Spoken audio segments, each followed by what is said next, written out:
Então, alguns slides eu vou dizer, ó, nisso vocês encontram, mas vou passar. Eu tive que fazer uma seleção de alguns materiais. E, obviamente, eu preciso começar com a gente ver o que é que a gente sabe. Eu mais ou menos imagino que a gente sabe, então vou ser simples.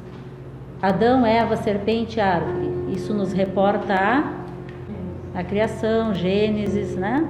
É da nossa tradição, certo? Que fonte a gente sabe? Algo do Velho Testamento ou do Antigo Testamento, né? O Gênesis é o primeiro livro do Pentateuco, atribuído a Moisés, né? Só que desde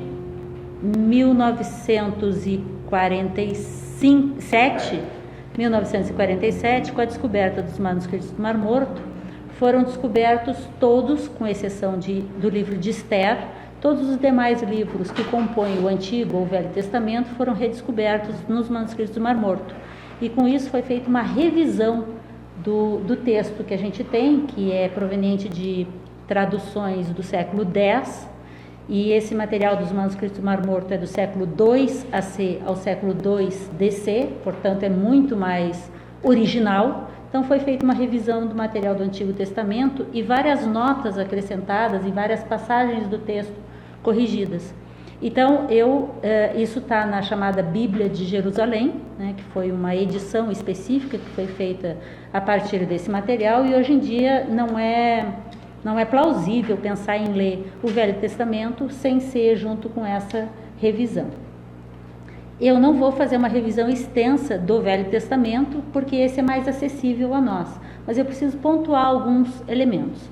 Como eu disse mais cedo, eu vou considerar a presença, né, a revisão junto com os manuscritos do Mar Morto. Eu quero partir daquilo que a gente conhece. Eu quero que a gente faça uma revisão dessa temática. Só vou pegar do sexto dia e do sétimo dia, porque os primeiros dias, a formação, aquele negócio cosmogônico e tal, vou pegar muito pouco disso, tá? Eu me centrei dessa vez mais na serpente e na árvore, que são um pouco depois, são mais à frente, são do sexto e sétimo dia, né? Então, os primeiros dias a gente vai descansar um pouquinho, tá? Então, quero chamar a atenção que para fazer essa pequena revisão que eu faço aqui inicial, eu usei principalmente a Bíblia de Jerusalém, mas também 4 versões diferentes que eu encontrei em casa. E diz a Blavatsky que no século I haviam 4 diferentes versões do Pentateuco, não são essas 4 que eu usei.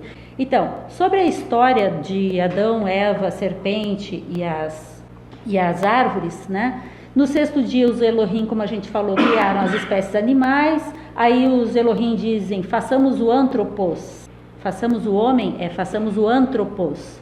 A nossa imagem e semelhança, isso mostra que há uma diferença entre Elohim e aquilo que é criado. E que eles dominem sobre todas as criaturas, o que está sendo criado. E aí, multiplicai-vos, dominai a terra, as ervas e frutos serão vosso alimento, os animais e verduras serão alimento, e aí vem o sétimo dia, né? Eu não vou ler o Velho Testamento, né? Só passagens. Diz o verso 2.4, essa é a descendência, obviamente não histórica, do céu e da terra, ou do duplo céu, quando foram criados. Nos ensinamentos da Suméria, o Velho Testamento lá mostra, e no Egito também, mostra que essa explicação, deixa claro que essa explicação é uma sequência de gerações divinas e não a geração do homem. Então só aqui a gente já tem elementos para começar a pensar. E aí parece no 2.4 que recomeça a narrativa por uma outra fonte, a linguagem fica diferente e ele retoma a geração do homem. Então Yahvé Deus, modelou o homem com a argila do solo. A argila do solo é Adamá. Então não é muito por acaso que a gente também vai ter esses nomes.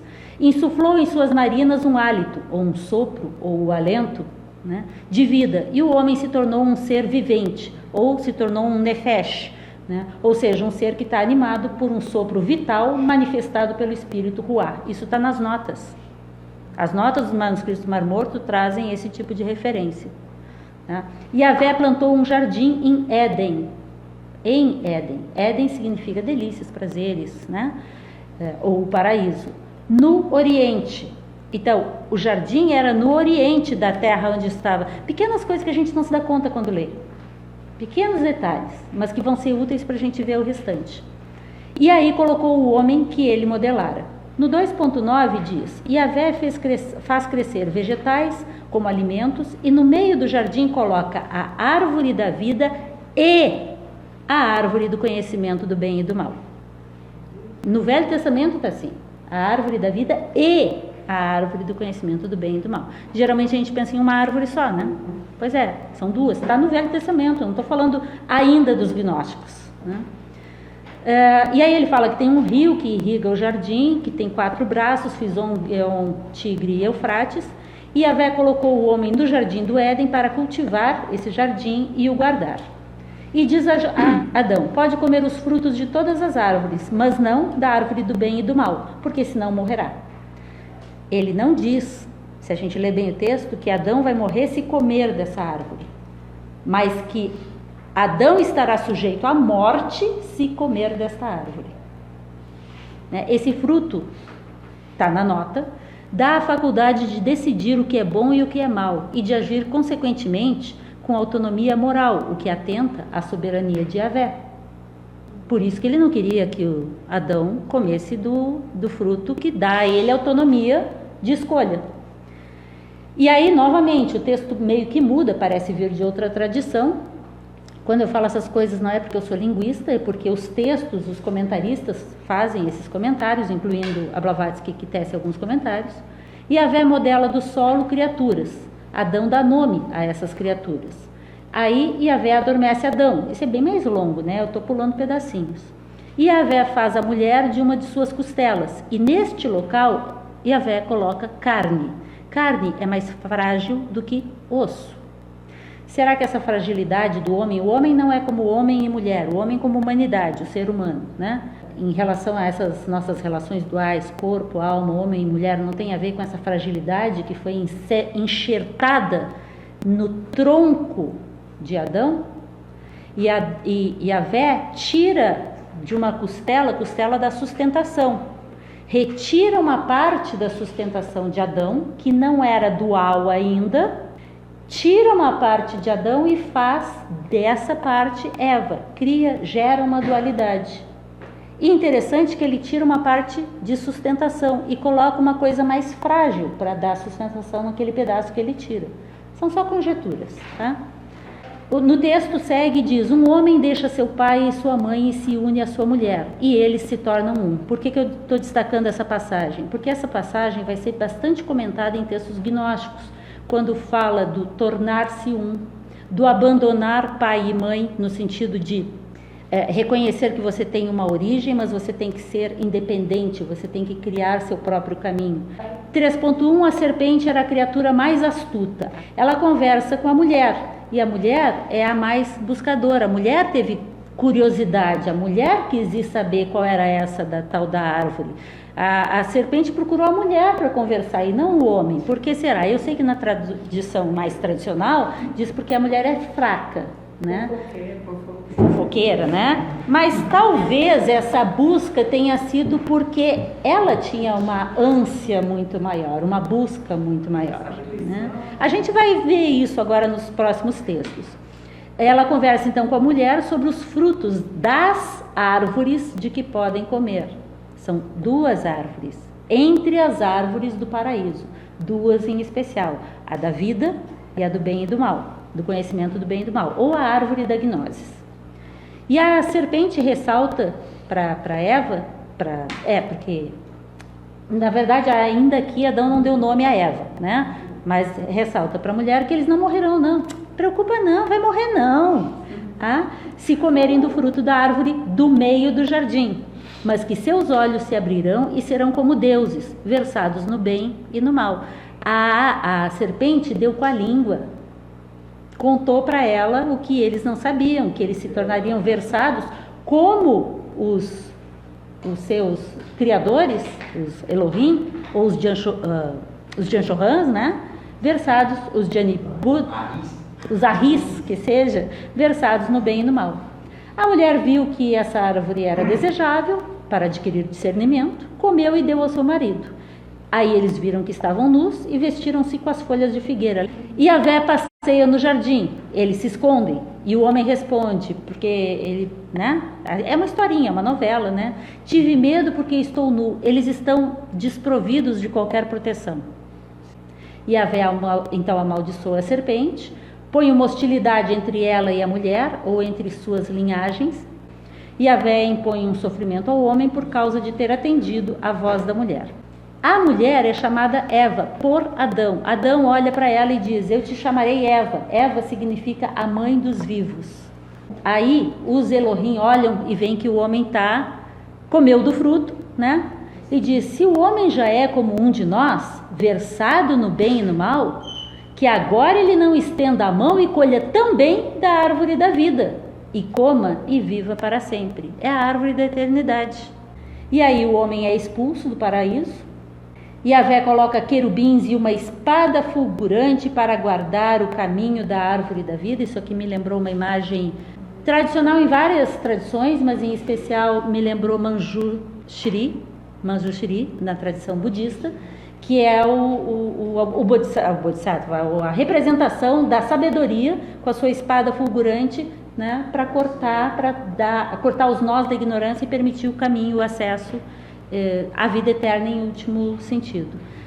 E a narrativa adiante já implica uma civilização, portanto o texto não faz sentido, né? Caim conhece outros em outras terras, como assim? Se era só Adão e Eva, como é que Caim sai e encontra uma esposa, tal, né? E aparece toda uma disputa e uma descendência, né? Caim sai fora do Éden, vai para a terra de Nod, que é a leste, e lá conhece uma mulher. Desse casamento nasce Enoque, desse casamento nasce Irade, de Irade nasce... E aí vem toda aquela sucessão que é falada na tradição, que não me importa aqui agora. Aparece o nome Adão e nasce Sete. O Adão do lado de fora agora. Muito bem, eu disse que eu ia passar isso aqui rápido porque vocês têm uma noção. O que eu vou fazer agora é trazer a versão da doutrina secreta, algumas coisas da simbologia sobre a árvore e a serpente na doutrina secreta, e aí vou fechar com passagens dos gnósticos acerca desse mito todo, que é muito interessante, né? Então a minha pergunta começa por aqui: se a serpente é essa danada, né, que expulsou o homem do paraíso, porque a gente sempre ouviu isso como, né, fomos expulsos do paraíso, né? Se a serpente foi a causadora de convencer Eva, que tinha sido retirada do costado de Adão, a comerem do fruto, e assim, por esse motivo, se tornarem iguais aos Elohim, os criadores, e portanto eles, os criadores, os retiram do paraíso, porque eles, os Elohim, comandados por Yahvé, que é às vezes considerado como um dos Elohim, que eu considero a forma mais correta, mas que também pode ser usado o nome como essa coletividade, né, geradora da humanidade, porque aqui nós estamos falando do Adão e Eva como a humanidade. Então, por que? A minha pergunta, né? E mansos como a pomba. Por que ele usaria essa imagem, né? Se ela foi essa danada que provocou essa tragédia na nossa vida, né? Eu sei que vocês já sabem a resposta, mas eu vou trazer alguns exemplos.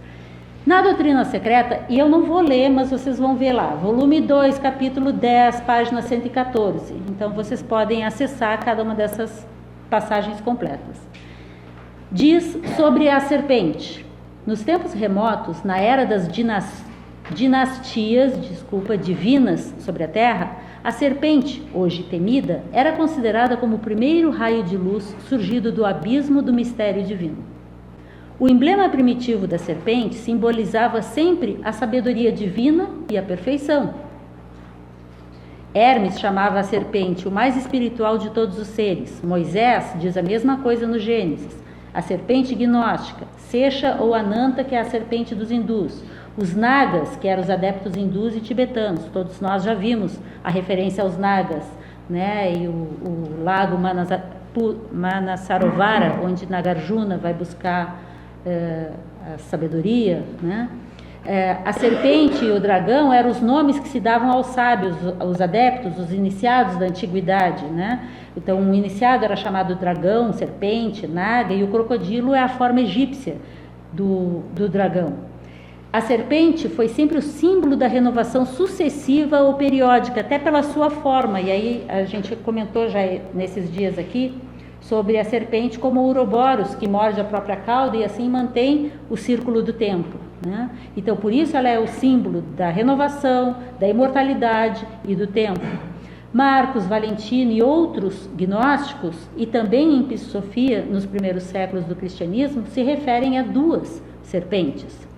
Foi na Idade Média que a serpente passou a ser símbolo do mal e do demônio. E aí a gente encontra nos textos gnósticos, se utilizando dessa linguagem grega, o agatodaimon como sendo a serpente que simboliza o lado do bem e o catodaimon como sendo a serpente que simboliza o mal, né? Como sendo ramos do mesmo tronco da árvore da existência, porque inicialmente não há dualidade, mas para que um lado se manifeste, obrigatório e necessariamente o outro lado se manifestará, né? Então são duas expressões do mesmo absoluto. Dragões e serpentes da antiguidade possuem 7 cabeças, uma para cada raça, e cada cabeça carrega 7 cabelos.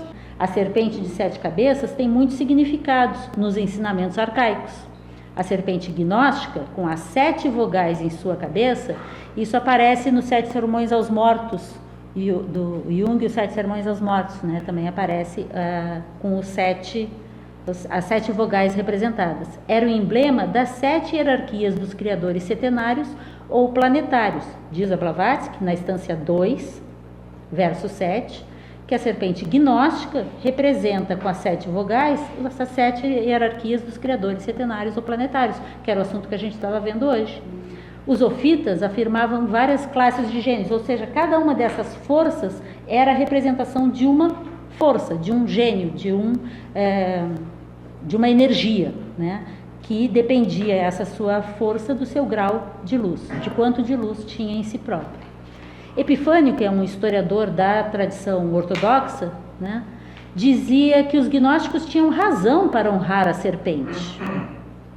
Foi esta que ensinou os mistérios aos homens primitivos, ora, né?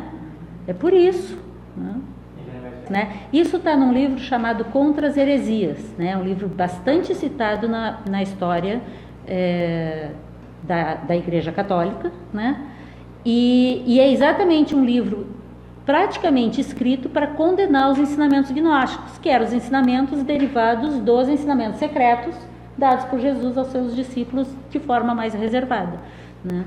E é bobo, né? O Epifânio dizer, eles honravam porque foi ela que trouxe os mistérios para eles, né? Ótimo, ótimo, mas lembrem, de acordo com a tradição ortodoxa, sobre os mistérios de Deus a gente não pode questionar, tá? Daí, diz a Blavatsky, devíamos render graças à serpente pelo assinalado serviço que prestara à humanidade. Ela ensinou a Adão que comesse do fruto da árvore do conhecimento do bem e do mal, para sublimar seu ser pelo conhecimento e sabedoria, para não ficar naquela mesmice em que ele era inconsciente, em que ele não era desperto. Eu sei que sublimar é ultrapassar o limite nesse sentido. Então, como símbolo, a serpente possuía vários aspectos e por isso eu estou só comentando alguns deles, né? A serpente possuía tantos aspectos e significados ocultos quanto a própria árvore, a árvore da vida. São 2 árvores, então a gente tem que ver 2 árvores. A árvore da vida, que é aquela que dá o fruto da eternidade, está com a árvore pendurada aí? E a árvore da gnosis, que é a árvore do conhecimento do bem e do mal. Se nós não consumirmos desses 2 frutos, que têm suas raízes no eterno, é isso que eu vou passar agora, né? E que com a manifestação inverte a sua posição, né? E coloca suas raízes no mundo, se nós não comermos desse fruto, nós continuaríamos tão inconscientes quanto estavam Adão e Eva. Está vendo que ela tem raízes embaixo, mas se eu virar, ela também funciona. Essa é uma árvore bem simbólica, né? Diz na doutrina secreta, na primeira diferenciação na natureza, do elemento eterno único, se implantam as raízes da árvore da vida. Faltou um D ali. Então, na primeira diferenciação na natureza, do elemento eterno único se implantam as raízes da árvore da vida. Então, as raízes da árvore da vida são implantadas quando o primeiro Forrat vem, né? Porque não vai ter vida, a vida começa com essa infusão de Forrat. Então, é no momento da primeira diferenciação, né? No princípio, a árvore estava invertida, era o que eu estava dizendo, e suas raízes nasciam no céu, brotando da raiz do ser integral. Então, vinha do alto ou de dentro, né? Dependendo da referência que a gente for usar. Onde quer que tenha nascido o homem, no norte ou no sul, oriente ou ocidente, o real pensamento religioso se desenvolve a partir de uma intenção pré-determinada do oculto. O real pensamento religioso, aquilo que é real, aquilo que manifesta a verdadeira religião sabedoria, surge, vem à tona a partir de uma intenção pré-determinada do oculto. O crescimento da tradição vem sendo inspirado pelas mesmas revelações. Lembra, isso aqui é doutrina secreta, ela está falando dessa tradição sabedoria que vem vindo por muitos caminhos. E o homem foi criado à sombra protetora da mesma árvore do conhecimento. É um outro momento em que ela tenta mostrar que a árvore do conhecimento é a que gera o conhecimento, no caso aqui é Dhinana, é gnosis, né? De todas as verdadeiras tradições. E que para isso nós temos que estar com os nossos ouvidos abertos, né? Que é o que refere inclusive Voz do Silêncio. É o Anthropos, esse homem aqui é o Anthropos, né? A humanidade foi criada à sombra desta árvore do conhecimento. Estamos à sombra, nós precisamos comer desse fruto. Tem uma outra passagem que eu não me lembro se eu botei aqui, que ela diz que é necessário que a gente corte essa árvore para que a gente possa se libertar. Entendi mais que a gente está à sombra no sentido de estar protegido por essa árvore do conhecimento quando a gente tem acesso ao pensamento religioso, aqui entendido como a verdadeira tradição do Religare, isso, a tradição sabedoria que nos é ofertada por essa árvore do conhecimento com seus galhos. Algumas árvores são podres, não são dessa mesma fonte.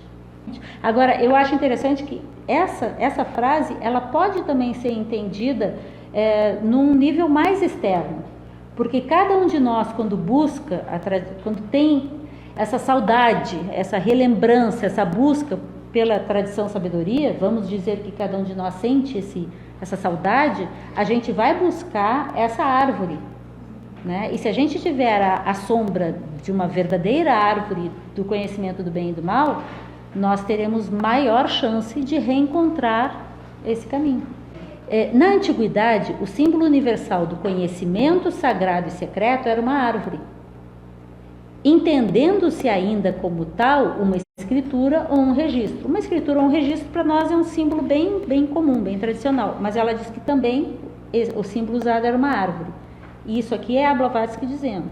Os dragões, entre parênteses, lipicas, símbolos da sabedoria, são aqueles que guardam as árvores do conhecimento.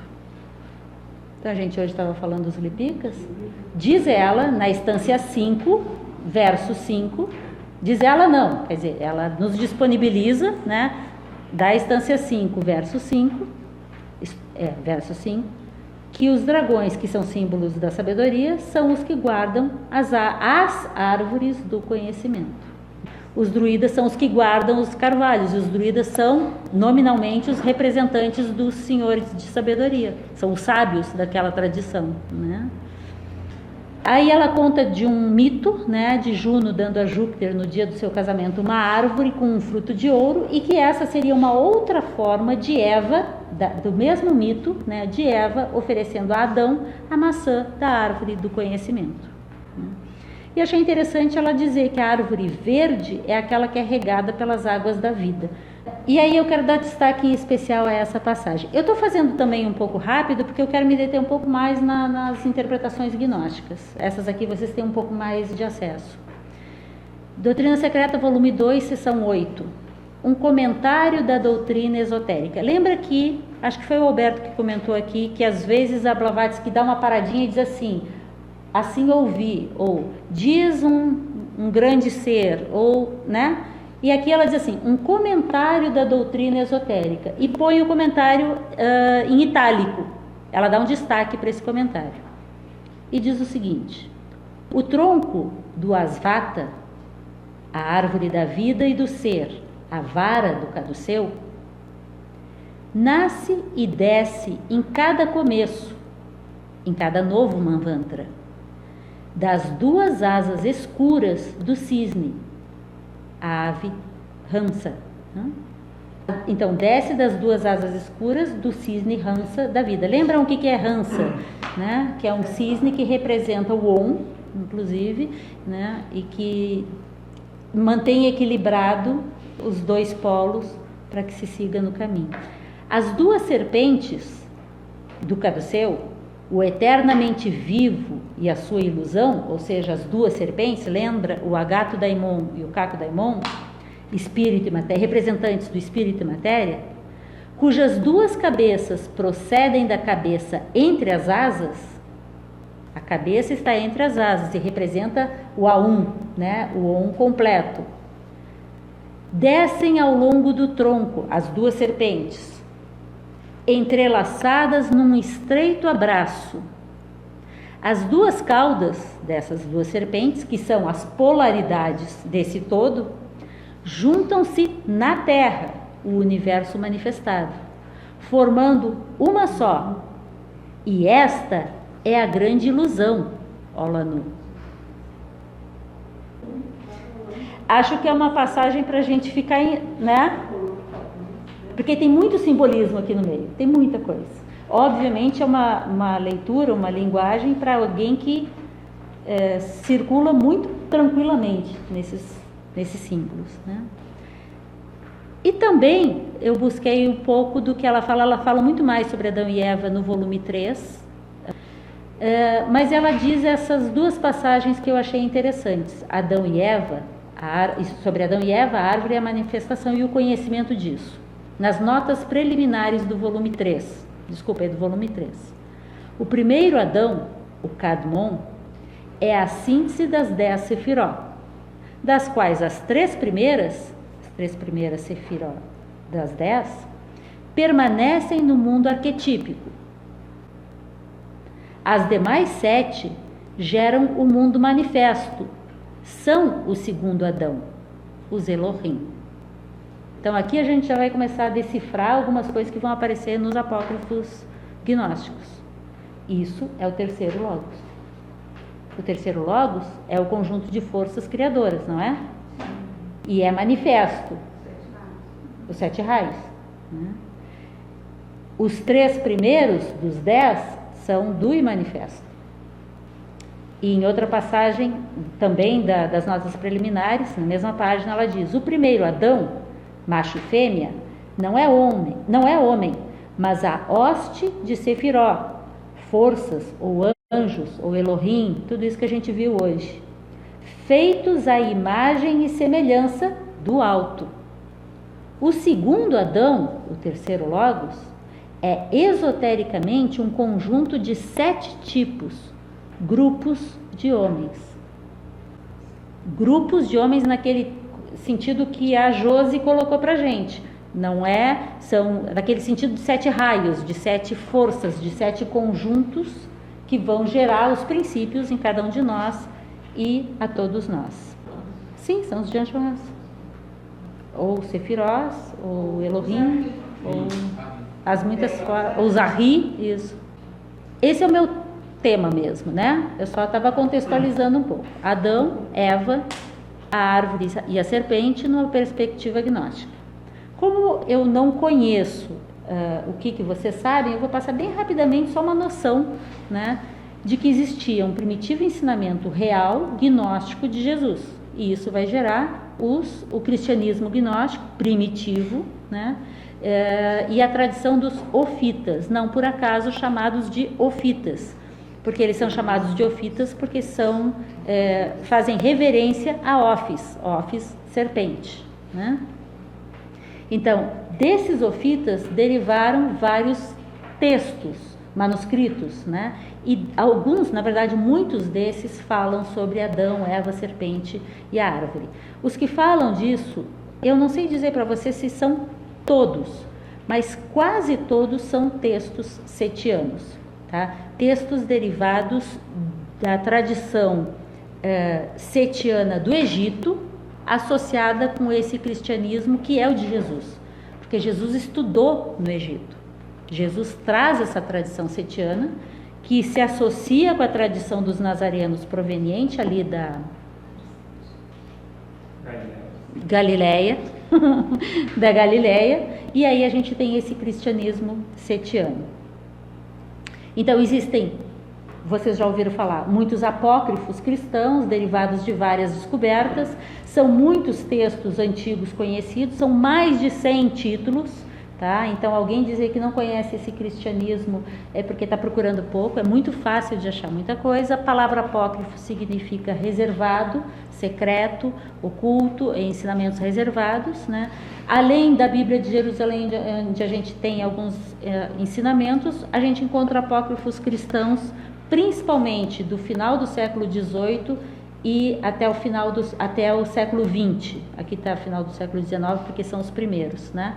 No século XX a gente tem a descoberta dos manuscritos do Mar Morto, de 45 a 64, são cerca de 850 títulos diferentes, e a biblioteca de Nag Hammadi, que são 51 títulos em 13 cadernos, né? Então, esses grandes códices gnósticos são o Códice de Asquio, com Pis Sofia, o Bruce Codex, que tem os dois textos, a Gnose do Grande Espírito Invisível e o Apocalipse sem título, e o Códice de Berlim, que tem o Apócrifo de João, a Sabedoria de Jesus Cristo, o Evangelho de Maria, que é o Evangelho de Maria Madalena, e um ato apócrifo de Pedro. Oi? Códex é códice, é um volume de manuscritos, é um material de livro, é um material que foi encontrado, reunido, amarrado junto. Vou explicar. Chama Asquio Codex ou Códice de Asquio, porque quem o trouxe à tona chama-se Asquio, né? É bem interessante entender isso, porque quando eu coloco esses três aqui, eles foram descobertos em 1786, 1784, é por aí, né? E 1800 e alguma coisa, né?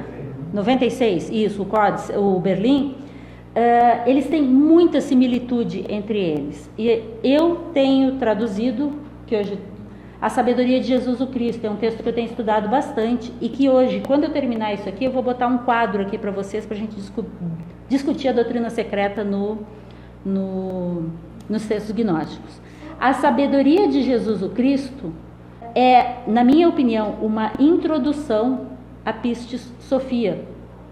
Pistis Sophia é um conjunto de aulas, na minha opinião, é um conjunto de aulas, são debates que ocorrem entre Jesus e alguns dos seus discípulos. É a seção esotérica de Jesus, isso. São 14 discípulos nominados nominalmente, citados nominalmente. As perguntas que eles fazem e as respostas que Jesus dá estão claramente presentes nesses textos do Bruce Codex. Mas assim, à medida que a gente vai tendo essa oportunidade de lê-los, a gente vai entendendo melhor e vai conseguindo, com um pouco mais de clareza, conseguir trazer, inclusive, para outros que tenham interesse. O Apócrifo de João é rigorosamente o mesmo conteúdo. E é considerado, talvez, o mais esotérico, o mais interno, o mais denso dos textos de Nag Hammadi, que é a próxima descoberta que eu vou mostrar aqui, que é o maior volume de códices encontrados, né? E o Evangelho de Madalena, que eu também já traduzi, já apresentei em vários lugares, eu tenho ele bem comentado, tem o mesmo tipo de linguagem de todos esses textos. Então, são textos de um mesmo contexto. Isso é claro, tá?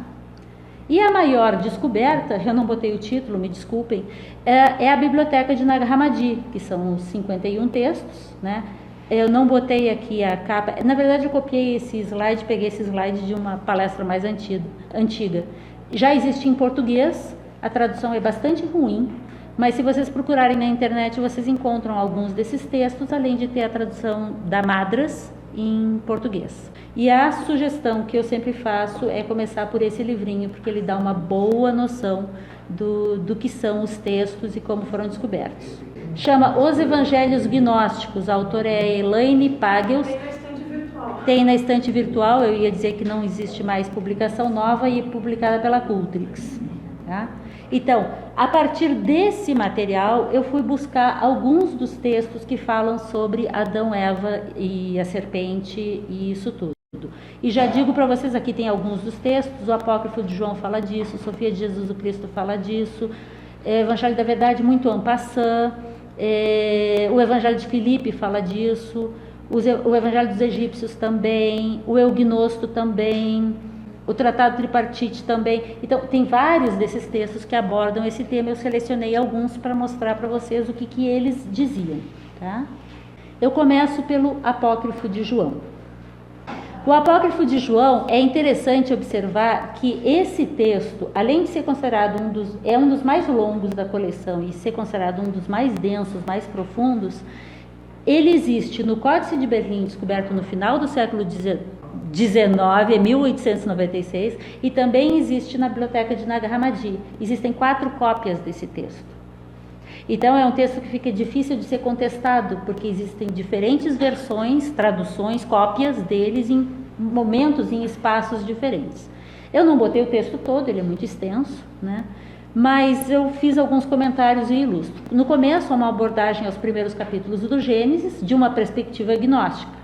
Há uma reinterpretação de personagens como Adão, Eva e o papel do demiurgo criador, que se chama Yaldabaoth. É esse o nome que os gnósticos dão ao Yahvé, é esse o nome que os gnósticos dão a essa força criadora.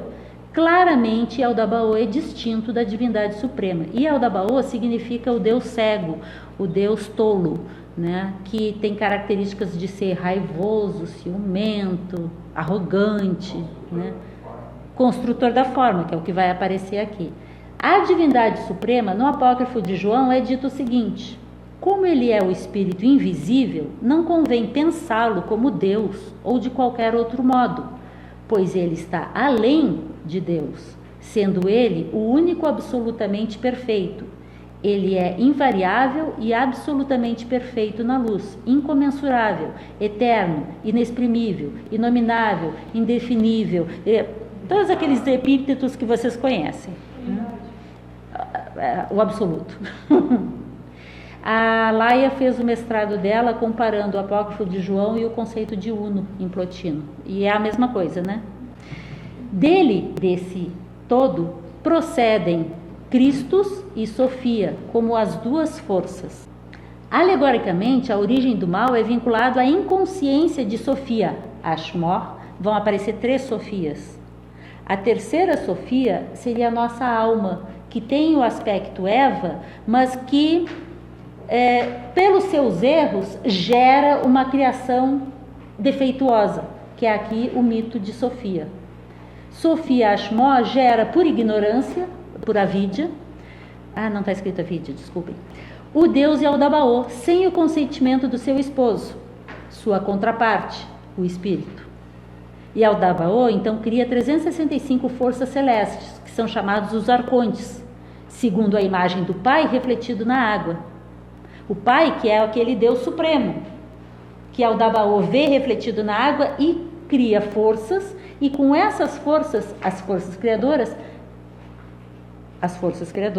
os Elohim, criam uma forma, e Yaldabaoth sopra um pneuma neste corpo. Aparece claramente, então, a disputa entre as forças da luz e as forças das trevas, tentando obter domínio sobre a criatura gerada. É a guerra dos filhos da luz contra os filhos das trevas, tão clara, tão presente nos textos dos essênios, né? E que não é nenhuma guerra externa. Vocês já leram o Bhagavad Gita? São as duas forças lutando na gente, e a gente tem que fazer escolhas. O campo de batalha é a nossa própria mente. Aí eu estou seguindo parte do texto. Então ele, Yaldabaoth, soprou sobre o rosto de Adão o seu alento, que é a força de sua mãe. Isso aqui é importante, porque sua mãe é a Sofia, a representante de Eva. Na verdade vai ser chamada Zoé em outros textos aqui. Só ela tem o Espírito Divino em si, e porque ele é filho dela, ele tem essa potência que, quando ele assopra na criatura gerada, essa criatura passa a ter essa vida.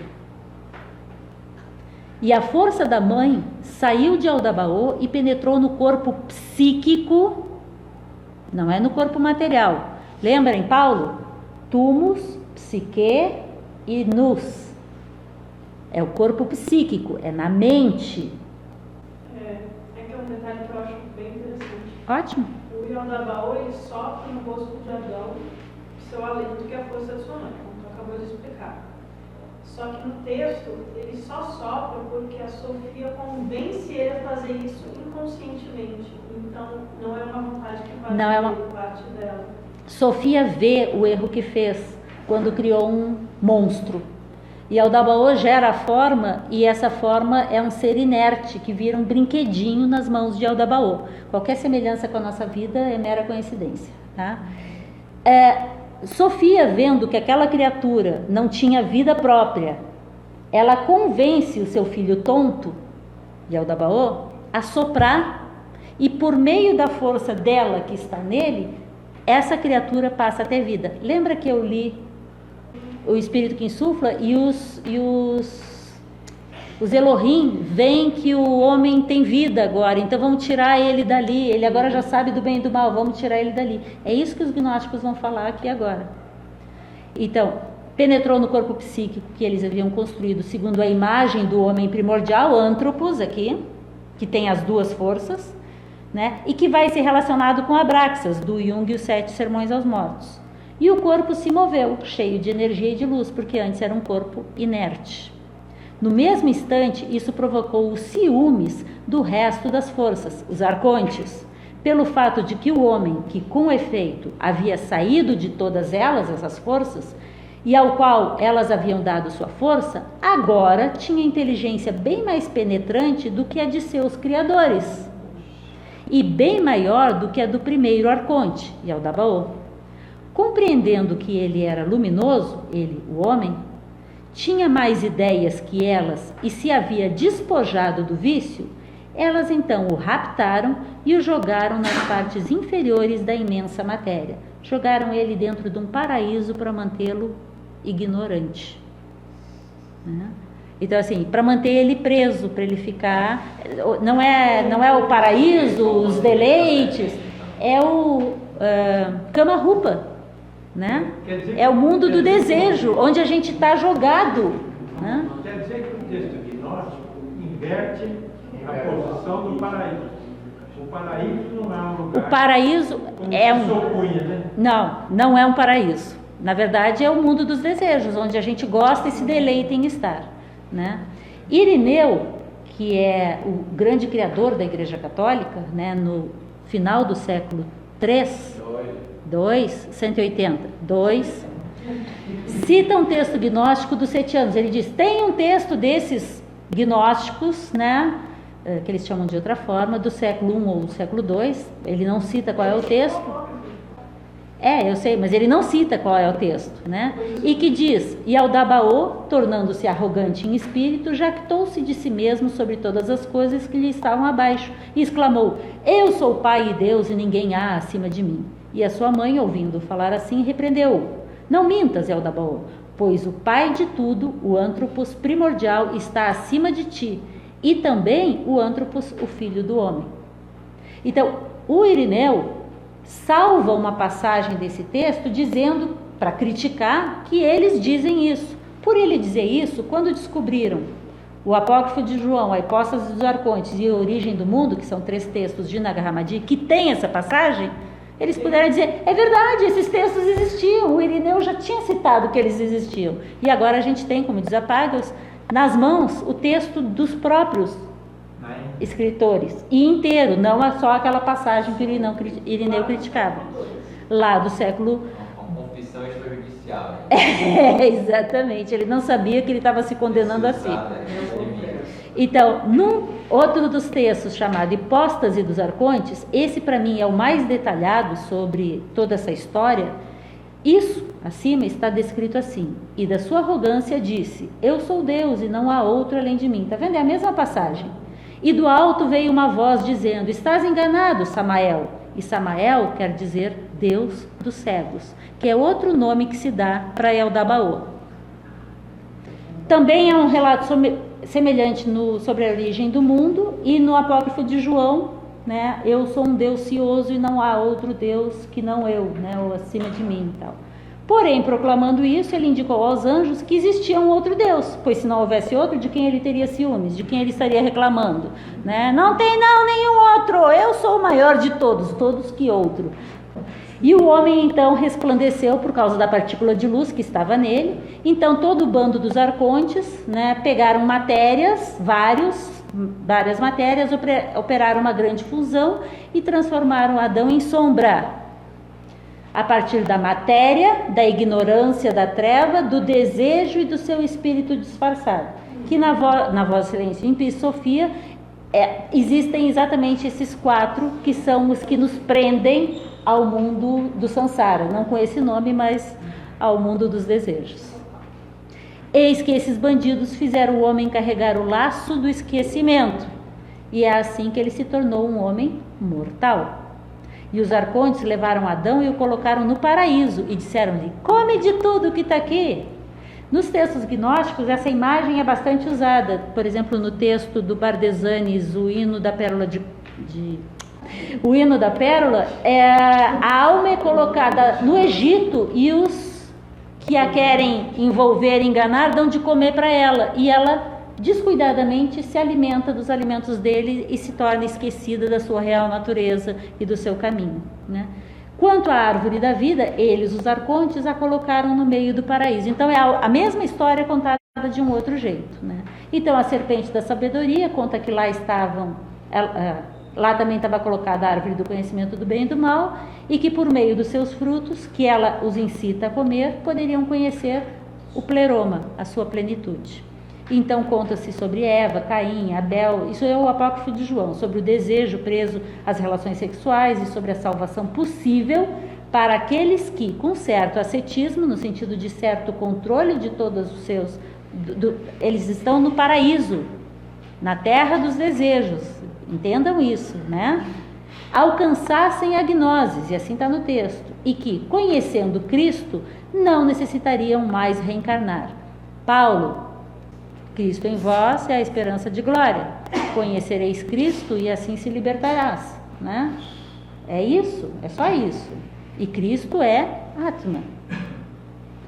Cristo não é Jesus. Jesus é chamado o Cristo porque ele alcançou tal condição.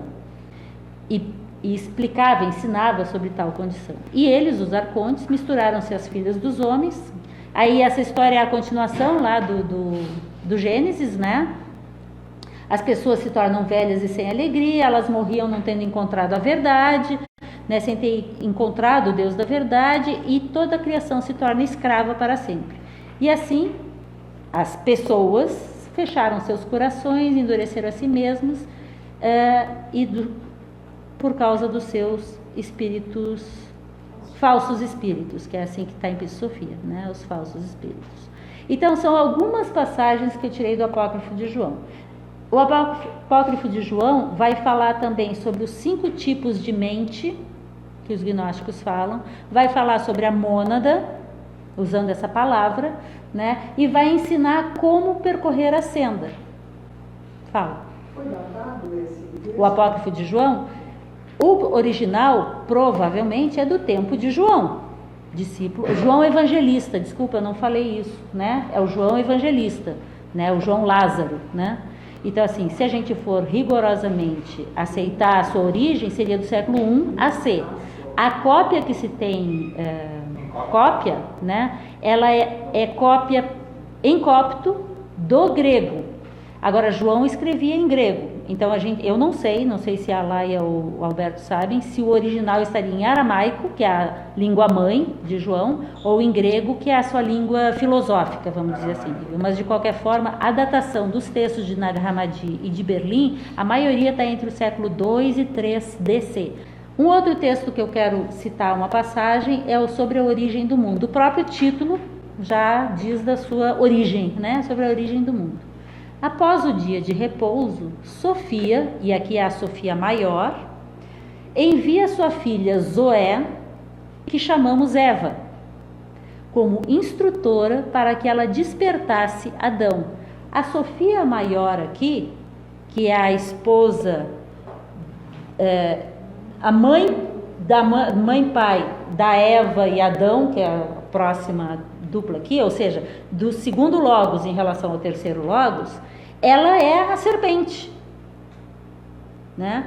Que diz para Zoé, Eva, vai lá e dá a fruta para o Adão, que está adormecido. Que despertasse Adão, aquele em quem não existia alma. Segundo a origem do mundo, que é um desses textos, Adão é aquele em quem não existe alma. E Zoé é a filha de Eva, é a filha de Sofia, é a que tem o insufle, é a que tem o alento. A fim de que aqueles que ele gerasse, ou seja, essa dupla, a Sofia, Eva e Adão, fossem receptáculos da luz. É uma outra forma de contar a história. Logo que Zoé viu sua co-semelhança, Adão, teve piedade dela e disse: Adão, vive, levanta-te da terra, deixa de ser apenas pó. E imediatamente a sua palavra transformou-se em realidade. Palavra aqui provavelmente tem o mesmo sentido de verbo, né? Aquela palavra que é dada, que é feita para que o Logos desperte. Levanta-te da terra, e imediatamente sua palavra transformou-se em realidade. Logo que Adão se ergueu, abriu os olhos, ou seja, despertou, né? E quando a viu, disse: Tu serás chamada mãe dos vivos, porque foste tu que me deste a vida. Eva é a mãe dos vivos, né? Então, desse ponto de vista, Eva é a grande salvadora de um Adão que estava adormecido, que era apenas a mente material. Aquilo que na literatura teosófica tradicional chama de mente concreta e mente abstrata, ou, que é a minha preferência, Manas e Bud, é Eva e Adão. Como em outros textos, novamente aqui se distingue os pneumáticos, os psíquicos e as criaturas presas à terra. E depois, continuando o relato do Gênesis, os arcontes organizam um plano para derrubar Adão e Eva, que agora estavam despertos. Olhem Adão, ele veio a ser como um de nós, os arcontes, os construtores da forma, de forma que ele conhece a diferença entre a luz e as trevas. Talvez agora, quem sabe, ele irá ser iludido pela árvore da gnoses e também virá para a árvore da vida, e comerá dela e se tornará imortal, tornando-se Senhor, desprezando-nos e desdenhando-nos e a toda nossa glória. Então ele irá nos denunciar ao nosso universo. Vamos expulsá-lo do paraíso. Então, outra forma de contar essa historinha. A ideia, claramente, é isso que a Págios vai dizer nos comentários. Ela tem um livro, Adão, Eva e a Serpente, que ela vai dizer nesse livro, é que claramente os gnósticos liam esse mito em diferentes momentos, em diferentes grupos, de formas um pouco diferentes, mas sempre como Eva e a serpente tendo sido aquelas enviadas do lado luz para despertar o homem de barro que tinha sido formado e que estava adormecido. Outro texto que eu já tinha citado, mas não tinha mostrado passagens, a hipóstase dos arcontes. Os arcontes reuniram-se em conselho e disseram: Vamos, faremos um homem com o pó do solo. Adamar, lembra? E eles modelaram o seu homem segundo o seu corpo e segundo a semelhança de Deus que lhes havia aparecido nas águas, a semelhança que eles viram embaixo, e Deus pairava sobre as águas. Façamos cair agora um sono sobre Adão, e ele adormeceu. Ora, o sono era a ignorância que eles haviam feito cair sobre ele, para que Adão não fosse consciente, não fosse desperto. Então, a ideia de gerar a matéria apegada ao desejo, à rupa, às trevas, aquilo que não permite a visualização. Mas para que as duas forças em comunhão se leve a melhor qualidade da matéria com o máximo de luz sendo capaz de usar tal matéria, né? Que é essa busca que a gente está falando. E assim, lhe tiram uma parte de seu costado, aquilo que lhe dá sustentação, a contraparte espiritual, com quem ele deveria reunir-se novamente em casamento espiritual, tornando-se um. Sobre isso tem no Evangelho de Filipe. Ele, num casamento espiritual, com a sua contraparte, ele retorna à sua condição de unidade. Isso é o sagrado matrimônio. o casamento indissolúvel, a câmara nupcial que tantos desses textos gnósticos do passado referem. Ainda do hipótese dos arcontes. E quando ele, Adão, a viu, a Eva, disse: fostes tu que me destes vida, teu nome será mãe dos vivos, Eva, pois ela é minha mãe, ela é a médica, a mulher e a que pariu. Essa questão de o símbolo feminino ser visto com as três forças, a mãe, a companheira e a filha, é muito comum nos textos gnósticos. Em Filipe isso é muito presente, e mostra essa condição de Sofia com as três forças, sendo sempre a cisígia, a companheira de uma força.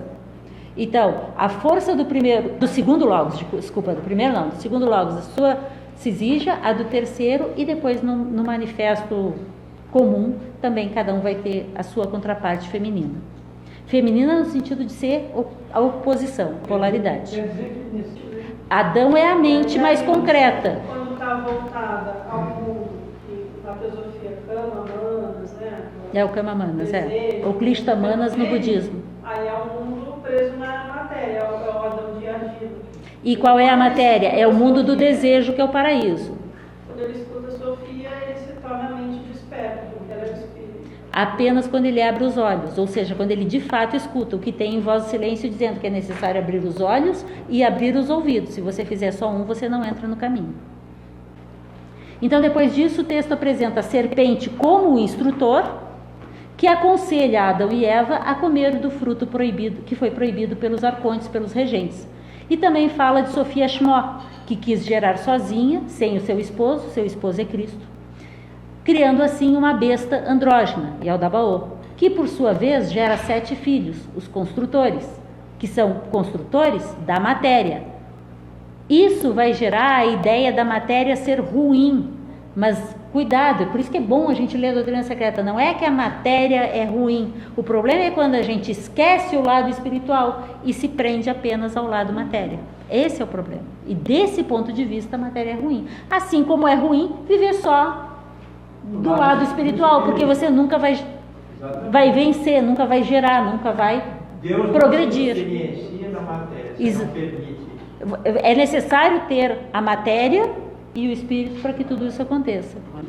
Há uma ruptura entre eles, e esse esquecimento, a ideia que passa aqui é que a serpente é um sábio, igual estava lá na doutrina secreta as referências, é um sábio que, Eva, vai lá, chama a mente concreta e diz para ela despertar. Eva faz isso. Então, um lado de você, o seu lado ânima, é que te desperta para o teu lado ânimos que está adormecido. Mas é somente quando os dois se unem no local sagrado, que é a câmara nupcial, que não é o casamento, né, no sentido secular, comum, quando essa união ocorre, é que de fato se desperta a possibilidade, nasce o filho. Segundo o que a gente tem lido na doutrina secreta, para você poder estar de acordo toda essa questão cíclica, você tem que passar periodicamente por todos os níveis. Se você não passa pelo nível da matéria, se você não desenvolve, entre aspas, essa matéria recuperando a sua condição divina, divina não no sentido de ser espiritual, mas de ser una, você não tem como fazer o trabalho. Por isso que, inclusive, nas tradições verdadeiras se diz que, eu comentei isso ontem, é necessário estar encarnado para poder fazer o processo. Então, por isso que os grandes seres não perdem tempo vivendo no Devachan. Eles estão aqui direto porque eles, entendendo presentes todos os 7 princípios, todos os princípios em si, quem é que tinha falado dos princípios? Os princípios, tendo presente todos os princípios em si, é capaz de dar o próximo passo. E lembra que ontem eu comentei que Blavatsky diz que no exercício de Dhyana Yoga você vai mudando seus esquemas e chega momentos em que você não tem nenhum esquema para te traduzir aquilo que você sente, percebe, descobre, está em você e você não consegue traduzir aquilo, não consegue. Eu entendo que, em parte, a noite escura da alma e outras... Vazio aí, né? É esse vazio, né? Que não é um estado de abandono, é um estado de estar sozinho. mas que é necessário para que você reconheça e escolha os caminhos. Né? Crescer Kenosis, Crescer dói. Kenosis, despojamento, é esse esvaziar-se por completo. Né? E é necessário esse esvaziamento para que, se a xícara está cheia, não tem como preenchê-la. É necessário esvaziamento para que você ouça a voz do silêncio. Né? Esse esvaziamento não é niilismo. E por isso a importância do que o Bruno estava chamando a atenção para a gente sobre o pleno, o todo, o que todos nós falamos aqui, a realidade última, absoluta, que é plena, que é cheia, que é presente. Né? Não é niilismo, não é nada. Depois, o texto apresenta a serpente como instrutor, já falei, e tem um texto também nos apócrifos chamado Apocalipse de Paulo, que é bem interessante sobre essa questão dos céus, cada um dos céus, né? Em que é atribuído a Paulo, e ele conta no Novo Testamento, ele fala que ele subiu ao terceiro céu, né? No Apocalipse de Paulo, ele sobe até o 7º céu, e aí ele vislumbra o 8º, 9º e o 10º. O texto Hipóstase dos Arcontes também relata as súplicas de Sofia, que está imersa no caos, igual é o texto de Sofia, mesma coisa, e termina com uma exaltação àqueles que buscam a luz, exaltando-os para que continuem nessa busca, e a importância de não esquecer, não se deixar levar por desistir, né? E então, no final do texto, todos os filhos da luz conhecerão de fato a verdade e sua raiz, e o Pai da totalidade, e o Espírito Santo. O Evangelho de Filipe, texto muito bonito também, tem muitos conteúdos nele, mas eu só peguei alguma coisa que falava de Adão e Eva e a serpente e a árvore. No início, Deus criou a humanidade, mas agora a humanidade cria Deus. No mundo é assim, os seres humanos inventam os deuses e adoram a sua criação. Seria mais apropriado que os deuses adorassem os seres humanos. É uma crítica a que a gente gera toda uma conceituação de quem é Deus, como ele é, suas qualidades, o que ele faz, e isso a gente reverencia. Né? Então, Filipe critica isso. A gente gera uma imagem de Deus, a nossa imagem e semelhança, e reverencia a isso. Então, seria melhor que os deuses reverenciassem aos humanos. Somos nós que os criamos. Cheio de qualidade. Deus é amor, Deus é bondade. Muito atual, porque na falta da criatividade de criar Deus, nós adoramos a nós próprios hoje. A nós próprios. E não conseguindo mais, né? Criar deuses, adoramos a nós próprios. As selfies tem a ver com isso também, né? E também acho que aos apegos, né? Os apegos terminam sendo aquilo que é idolatrado. Aquilo que é idolatrado e aquilo que nos parece, aquilo do que a nossa mente está preenchida, como diz o Evangelho de Tomé, né? A gente idolatra, a gente reverencia aquilo. Um pouco do mito de Édipo aí. Sim, com certeza. Né? Enquanto Eva, olha que interessante essa frase, enquanto Eva estava dentro de Adão, não existia a morte. Por quê? Porque eles eram um só. Não estavam separados, Adão e Eva eram um só. Não havia dualidade.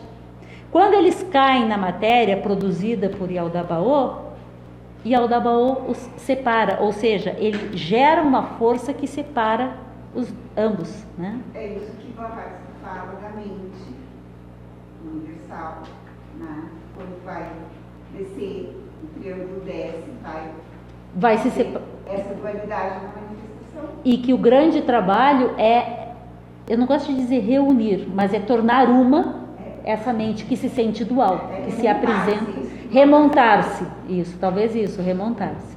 Mas quando se separou dele, Eva, sobreveio a morte, porque se separaram, então a morte tem início. É a questão do tempo.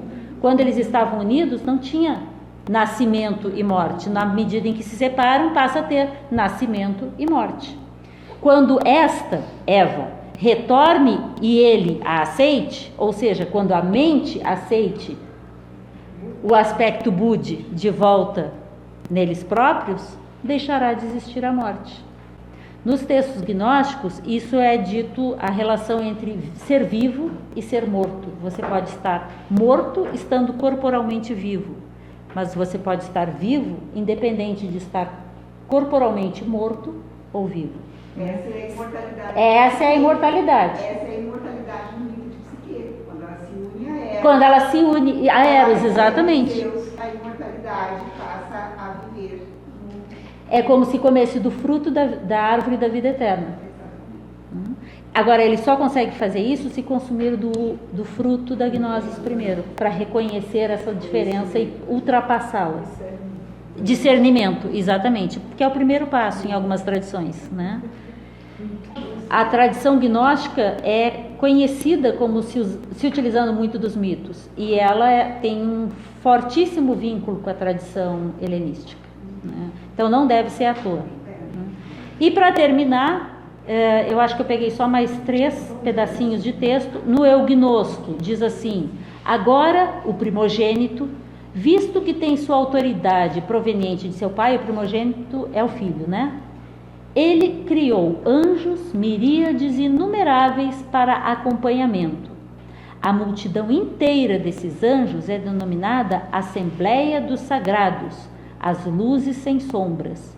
Quando eles se saúdam, seus abraços tornam-se anjos como eles próprios. Por que eu botei isso aqui? Porque essa ideia de que a coisa vai se, relacionada à doutrina secreta, vai se armando, né? Vai se emanando, né? O pai primeiro gerador é chamado Adão da Luz, esse pai desse primogênito, que é o Adão da Luz. Evangelho dos Egípcios fala muito de Adão e Eva, mas eu só peguei esse pedacinho. Este Adão, é uma luz que se irradia da luz. Ele é o olho de Dangama. É o olho da luz. Pois este é o primeiro homem, aquele que aqui é antropos, é o homem humanidade, não é o homem pessoa, né? Aquele através de quem e para quem todas as coisas vêm à existência, que é o terceiro logos, onde tudo está ali para ser posto em funcionamento, e sem o qual nada surge. É uma descrição do que a gente estava vendo. Apocalipse de Adão, semelhante a outros textos de Nag Hammadi, trata de uma revelação feita por Adão a seu filho Sete, que é o terceiro filho, Caim e Abel. Esses 2 não dão certo. Um mata o outro, sim, mas no sentido de que um destrói o outro, eles não. E Sete é o filho que nasce da câmara nupcial, onde de fato Adão e Eva, ânima e ânimos, se unem, né? Sete vai dar como nome a nomenclatura para a tradição setiana, né? Então, essa revelação feita por Adão ao seu filho Sete e a descendência de Sete. Os filhos de Sete são os filhos da luz. São aqueles filhos da união perfeita, são aqueles filhos da câmara nupcial, são os Mahatmas. Ser filho de Sete é o mesmo que ser filho de Buda, ou seja, um Bodhisattva. Conta a história no Apocalipse de Adão, a história do mundo desde a geração de Adão e Eva até o dia do juízo final. Vocês já viram que em Psofia fala do juízo final também, né? É bem interessante. Ouça minhas palavras, meu filho Sete. Quando Deus criou-me a partir da terra, acompanhado de Eva, tua mãe, eu andava com ela na glória que ela tinha visto no Eon, do qual nós tínhamos saído. Eles tinham vindo do alto, de outro Eon mais alto, e ela tinha visto essa luz. E ela despertou Adão para essa glória. Ela ensinou-me uma palavra de gnoses do Deus eterno. Ela me ensinou acerca do verdadeiro conhecimento, sabedoria, acerca do que é o eterno. E nós éramos semelhantes aos grandes anjos eternos, pois éramos superiores ao Deus que nos havia criado como formas e às forças que estavam com ele, os arcontes, as quais não conhecíamos. Então Deus, o regente dos eons e das forças, com ira, dividiu-nos. Assim nos tornamos 2 eons. Está dizendo que Adão e Eva são 2 eons. Não são um homem e uma mulher. E a glória que estava em nossos corações deixou-nos, porque se separaram. A mim e a sua mãe Eva. Vê que ele diz que primeiro Eva o despertou, então Yaldabaoth foi lá e o separou. A mim e a sua mãe Eva, junto com a primeira gnosis, que era o alento dentro de nós. Ou seja, a gnosis chegou a eles por meio do alento que eles tinham recebido. Após aqueles dias, a gnosis eterna do Deus da verdade afastou-se de mim e de sua mãe Eva, porque eles se separaram, viraram polaridades. Então a história se desenrola como se fosse uma novela, relata a visita a Adão de grandes homens, o poder da morte e do esquecimento que recai sobre o casal, o nascimento do filho, o nascimento dos desejos, a perda da gnosis, a descendência de seus filhos, fala sobre Noé e o dilúvio que Deus fez derramar-se sobre a terra. Então há uma nova visita dos grandes homens e Saclas, que é outro nome para Samael, reage enviando um dilúvio de fogo. Então são coisas que a gente vê na doutrina secreta também.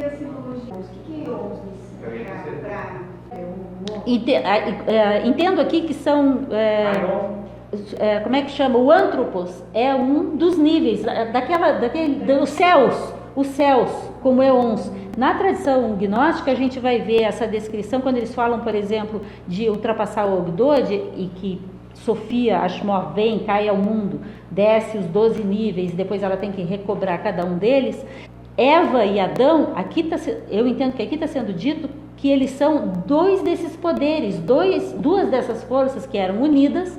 Quando elas se veem despertas, o Deus da matéria as separa e as retira de lá, e elas se tornam dois eons separados, que devem se reunir.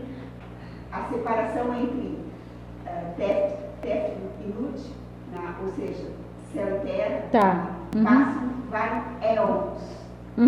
É a mesma palavra, na verdade. Dimensões. Isso. Níveis. Níveis, céus, planos.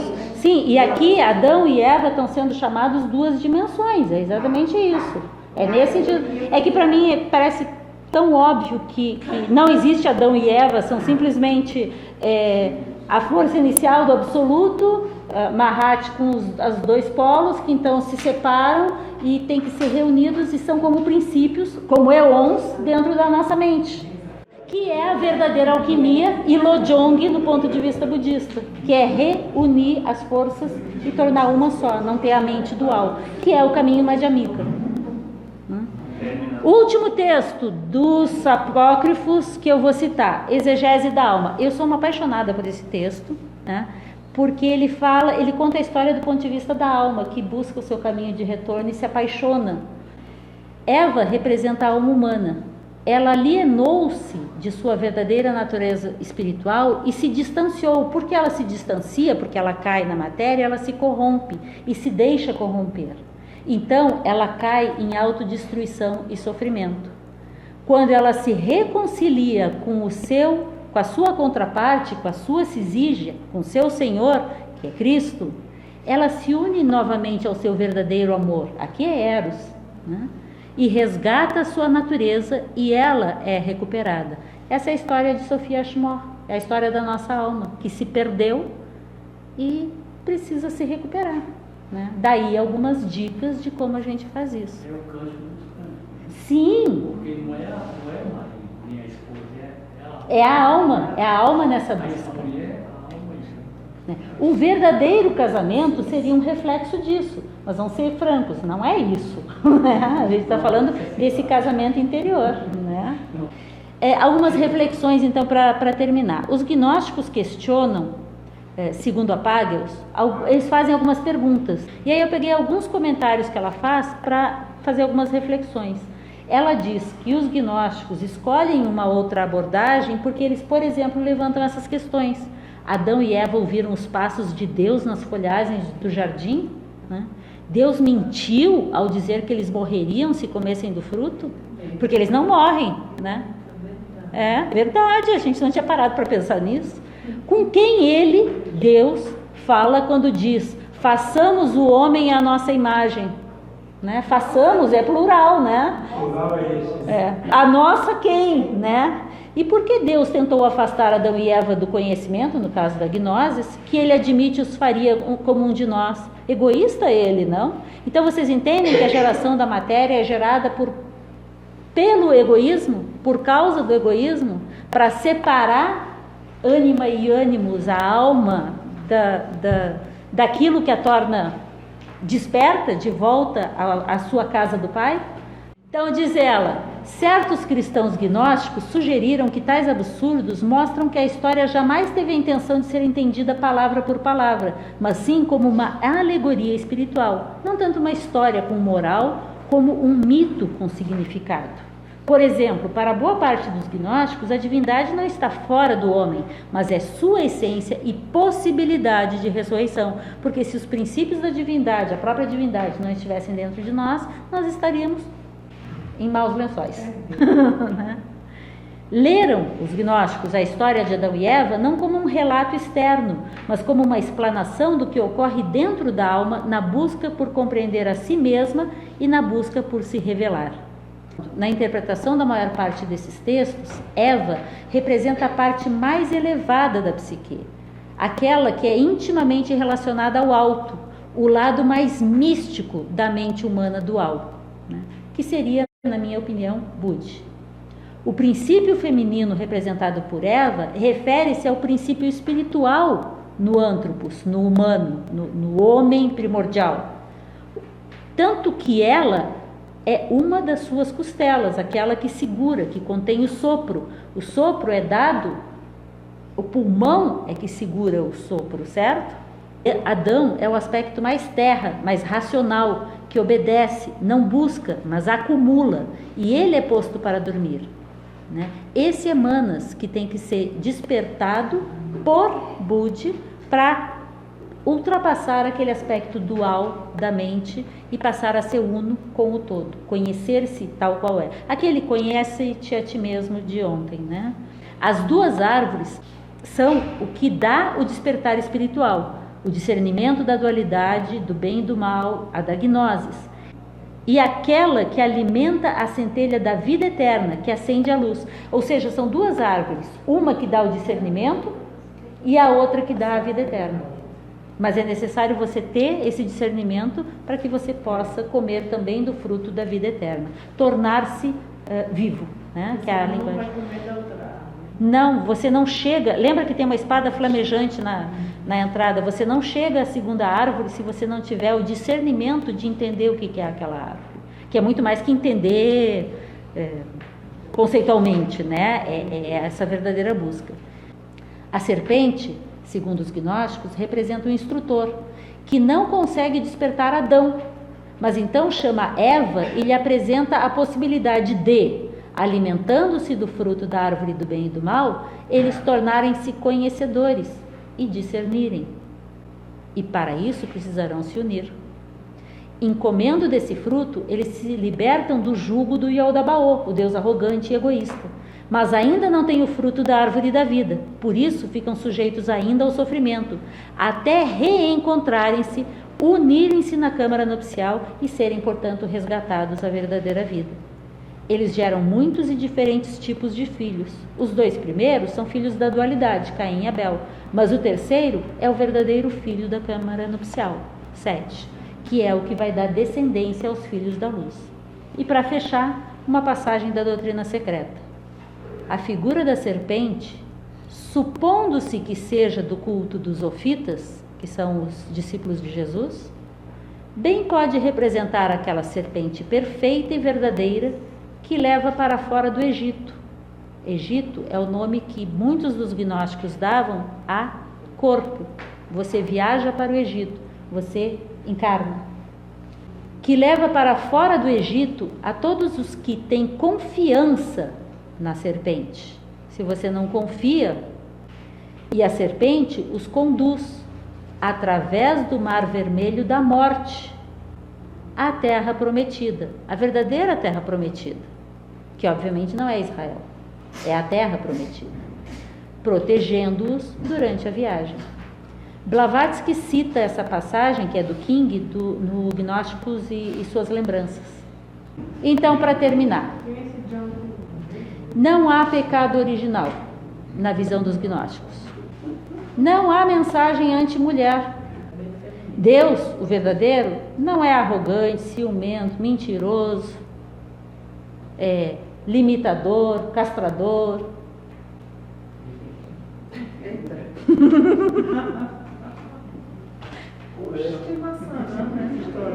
Nem no texto oficial. Não tem. Não tem. Mas o pé também. Quem inventaram isso? Então vamos lá, gente. Eu fechei a parte que eu trouxe. Eu tenho coisas para a gente comentar e eu trouxe isso aqui para a gente conversar. Para quem quiser, desculpa. Tá? Mas isso é só para quem ficar acordado. Meu Deus. Tá? A Marília me perguntou, no popular tem essa coisa de a Eva estragou todo o pedaço. Levou, quer dizer, ele deixou uma visão da mulher Então vamos lá. atual, né? Vamos lá. Assim como Maria Madalena ficou como prostituta. Não estou aqui como mulher que sou fazendo uma defesa das mulheres. Mas naquela época e naquele contexto, a gente tem que entender que essas coisas são colocadas num contexto cultural. Não havia nenhum interesse em que houvesse qualquer tipo de espaço para mulheres que têm mania de, imagina, até arregaçar as mangas e ficar dando batismo e ensinando e se achando grande coisa. O lugar de mulher é na cozinha e cuidando das crianças, né? Então, assim, muitas das imagens, não só na Judéia e adjacências, não só na Palestina, mas também em outros ambientes, fora nos celtas, em que, muito pelo contrário, a imagem da mãe é muito valorizada, muitas dessas imagens são muitas vezes utilizadas por causa do sentido cultural e de necessidades de jogo de poder. Isso acontece, né? Então, como o Torres salientou, a mesma coisa diz respeito a Madalena. Madalena, Simão o Mago e João Lázaro, os 3 discípulos mais avançados de Jesus. Vocês já ouviram falar que Madalena fosse avançada? Talvez em ambientes aqui, mas de resto se fala muito mal dela. Os textos dela são maravilhosos. Mas a gente tem que entender que cada uma das manifestações culturais religiosas que se expressa, ela vem dentro de um determinado contexto. E muitas vezes as imagens que a gente acaba marcando tem mais a ver com o ambiente cultural onde aquilo acontece do que necessariamente com um símbolo sagrado prévio, né? Tal. Eu queria só mostrar por curiosidade, só para quem quiser ficar, né? Ok. Por curiosidade, o texto Sofia de Jesus o Cristo não é o tema de hoje, mas ele vai ter uma relação direta, eu acho que vocês vão enxergar. E ele explica a cosmogênese, como eu comentei com alguns, para mim é o texto mais claro que eu já vi, pelo menos na minha interpretação, de o que são esse escalonamento. E ele vai falar de 5 dimensões da manifestação do homem, tá? Começando no cosmos. E essa manifestação do homem, ele vai falar sobre o homem que busca a senda, não é o homem qualquer homem. Como se fazer um salvador, como nasce um salvador, que é um Mahatma, tá? Então, começa com isso. É chamado antepassado, sobre o qual nada pode ser dito, inominável, inefável, indescritível. Vocês já ouviram isso em algum lugar, aqui, né? Daí, dentro disso, sem ser manifesto, geram-se latentemente 2 forças. E dessas 2 forças gera-se, ali ó, tá? Gera-se um ponto focal que eles vão chamar de pai autogerado, que não tem pai, não tem antepassado, não tem nada. O primeiro é chamado antepassado, mas não tem nome, né? Eu estou erroneamente, né, dando um nome para ele, né? Pai ou pai-mãe autogerado, que seria o primeiro logos. Aqui eu estou fazendo agora a minha reflexão dentro do que a gente viu hoje, que seria a terceira.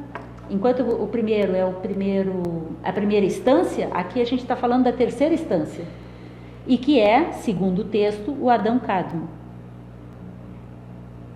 Porque nele tudo contém, tudo está, mas é tudo imanifesto. Porque ele é só um ponto adimensional.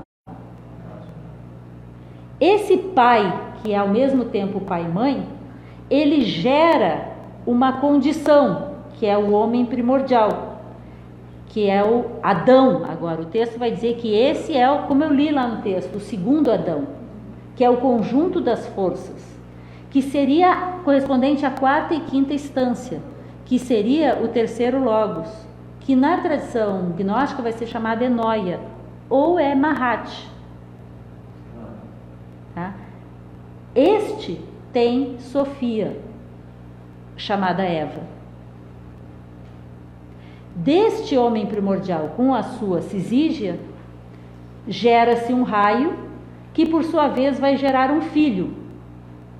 Esse é chamado nesse texto de filho do homem, filho do Antropos, que é a mesma linguagem usada nos textos essênios, que dizem que existe o homem primordial, Antropos, que existe o filho do Antropos e que existe o filho do homem, que é um Salvador, um Mahatma. Por quê? Porque ele é aquele que ouviu o chamado, conheceu ou tornou-se Cristo,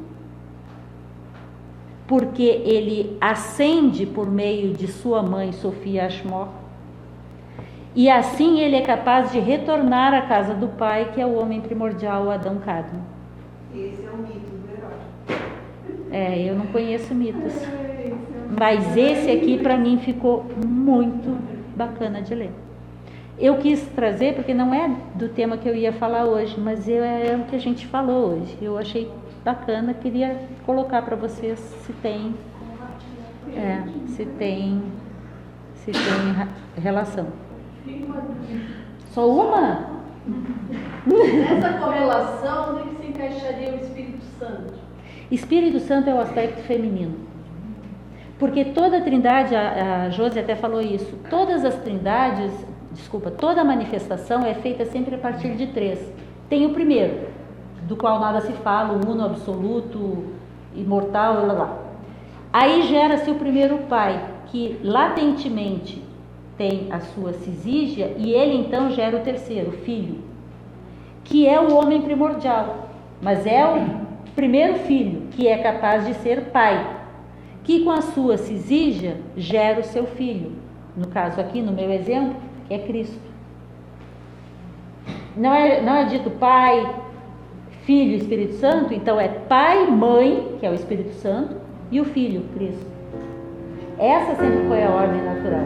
Por interesses vários, para inclusive retirar qualquer referência a aspectos femininos na tradição, mitológica, histórica ou qualquer coisa, são retirados os nomes femininos. Então o nome Espírito Santo substitui o nome feminino.